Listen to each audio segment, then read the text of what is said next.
Story का name है नज़र। स्टोरी की शुरुआत में रात के 3 बजे एक आदमी अपने ऑफिस में बैठा होता है।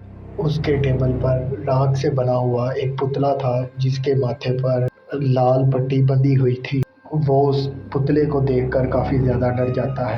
वो आदमी काफ़ी ज़्यादा अमीर, एक आलीशान बंगला और 4-5 गाड़ियाँ उसके पास थी। वो एक इंटरव्यू में जाता है तो एक एंकर उससे पूछता है कि आप इतने कामयाब हैं, आप अपनी कामयाबी का क्रेडिट किसे देंगे। तो आगे से वो आदमी बोलता है कि मैं अपनी कामयाबी का क्रेडिट खुद को दूंगा, ये मेरी बहुत ज़्यादा मेहनत और किस्मत का कॉम्बिनेशन है जिस वजह से मैं इतना ज़्यादा कामयाब हूँ। एंकर उससे पूछता है कि आपका कंपटीटर बहुत ज़्यादा कामयाब हो रहा है, उसको बहुत ज़्यादा सफलता, नए प्रोजेक्ट्स मिल रहे हैं, आपके जो कुछ प्रोजेक्ट्स हैं वो फेल हो रहे हैं। इस पर वो आदमी कहता है कि बिजनेस में ये सब चलता रहता है, कभी वो ऊपर, कभी मैं नीचे, कभी मैं नीचे, कभी वो ऊपर, इसमें कोई बड़ी बात नहीं है। इतना कहकर वो घर आ जाता है, लेकिन उसका एक न्यू प्रोजेक्ट वो भी फेल हो जाता है जिस पर उसे बहुत ज़्यादा गुस्सा आता है और वो अपने एम्प्लॉयज़ से बोल कि हमारे अंदर कोई गद्दार है जो हमारी कंपनी आइडियाज़ उस तक पहुंचा रहा है। जिस पर उसका मैनेजर बोलता है कि सर, इस प्रोजेक्ट का तो सिर्फ आपको पता था, आपके अलावा किसी को भी नहीं मालूम था, फिर भी ये फेल हो गया है। इस पर आदमी बोलता है मुझे लगता है कि उसने मुझे नज़र लगा दी है। नज़र एक बहुत बुरी चीज़ है।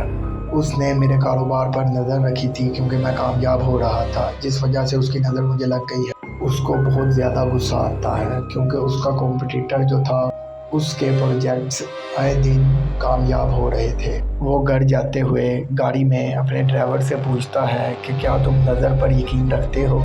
ड्राइवर कहता है हाँ, हमारे गांव में तो कहा जाता है कि नज़र जो है वो पत्थर मार देती है। तो वो आदमी उसे कहता है कि फिर इस नज़र से बचा कैसे जाए। ड्राइवर कहता है मैं एक घोड़ी को जानता हूँ जो कि यहाँ पास में ही एक शमशान में रहता है। लोग कहते हैं उसके पास बहुत से ऐसे टोटके हैं जिसकी वजह से आप बुरी नज़र से बच जाते हैं। पहले तो वो आदमी काफ़ी देर तक चुप रहता है, फिर कुछ देर बाद ड्राइवर को बोलता है कि मुझे उस अघोरी के पास लेकर चलो। ड्राइवर परेशान होता है, लेकिन वो आदमी उसे दोबारा से कहता है तो फिर ड्राइवर रजामंद हो जाता है और गाड़ी शमशान की तरफ डाल लेता है। ड्राइवर शमशान के करीब जाकर ब्रेक लगाता है और वो दोनों गाड़ी से उतरते हैं। सामने एक अघोरी आग जलाए बैठा था। आग से बहुत ही गंदी स्मेल आ रही थी।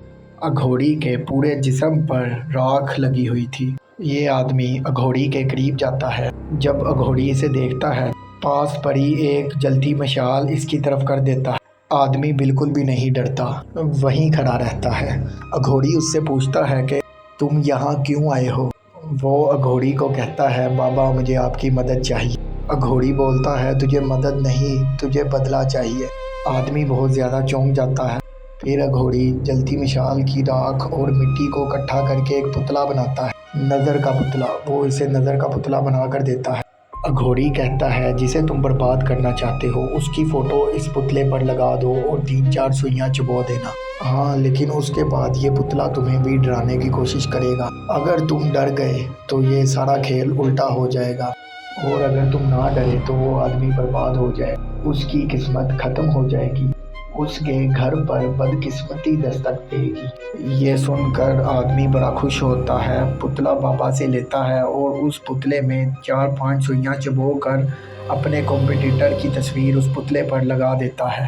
उसके बाद उसके कॉम्पिटिटर के प्रोजेक्ट्स आए दिन फेल होना शुरू हो जाते हैं और इस आदमी को नए प्रोजेक्ट्स मिलना शुरू हो जाते हैं। ये आदमी बहुत ज़्यादा कामयाब हो जाता है। ये एक और नया बंगला खरीदता है, गाड़ियाँ खरीदता है। इसका कॉम्पिटिटर बड़ा परेशान होता है कि मैंने तो कभी किसी का बुरा नहीं सोचा, फिर मेरे साथ इतना बुरा क्यों हो रहा है। तभी ये आदमी अपने घर लेटा होता, इसकी आंख खुलती है तो सामने इसके पुतला पड़ा होता। ये पुतले को देख के एकदम डर जाता है और चौंक जाता है। पुतले से अजीब अजीब आवाज़ें आ रही थी। फिर इसे घोड़ी की बात याद आती है कि मुझे इस पुतले से नहीं डरना। उसके बाद वो पुतले को इग्नोर करके फिर लेट कर सो जाता है। सुबह उठ के जब वो दफ्तर जाता है, दफ्तर में उसको रात के 12 बज जाते हैं। دفتر میں ہی اس کو ہلکی ہلکی نیند آ رہی ہوتی ہے۔ ایک دم وہ ایک جھپکی لیتا ہے اور اس کے بعد جب اٹھتا ہے تو پتلا اس کے ٹیبل پر سامنے پڑا ہوتا ہے اور وہ پتلے کو دیکھ کے بہت زیادہ ڈر جاتا ہے۔ وہ پتلے سے آواز آتی ہے کہ میں تمہیں نہیں چھوڑوں گا۔ آدمی پسینے پسینے ہو جاتا ہے اور بہت زیادہ ڈر جاتا ہے۔ تبھی اس پتلے کی گردن اکڑ کر ٹوٹ جاتی ہے اور لٹک جاتی ہے۔ تبھی اسے ایک آواز آتی ہے کہ میں نے تمہیں بولا تھا یہ پتلا تمہیں ڈرانے کی کوشش کرے گا لیکن تم مت ڈرنا، اب سب الٹا ہو جائے گا۔ تبھی وہ پتلے کو پکڑتا ہے اور پتلے کو گھماتا ہے تو وہ پتلے کے پیچھے اب اس کے کمپٹیٹر کی فوٹو نہیں بلکہ اس کی اپنی فوٹو لگی ہوتی ہے۔ وہ یہ دیکھ کر اور زیادہ ڈر جاتا ہے۔ پھر اس کی بدقسمتی شروع ہو جاتی ہے۔ اس کا سارا کاروبار تہس نہس ہو جاتا ہے۔ گاڑیاں بنگلے بک جاتے ہیں اور یہ خود روڈ پر آ جاتا ہے اور ایک دن یہ روڈ پر بیٹھا بھیک مانگ رہا ہوتا ہے۔ تب ہی اس کا کمپٹیٹر وہ پتلا ہاتھ میں پکڑے اس کے پاس آتا ہے اور اسے کہتا ہے تم کو تمہارے حسد اور لالچ نے برباد کیا ہے، تم کو کسی اور چیز نے برباد نہیں کیا، اور وہ آگے سے ہنسنے لگ جاتا ہے۔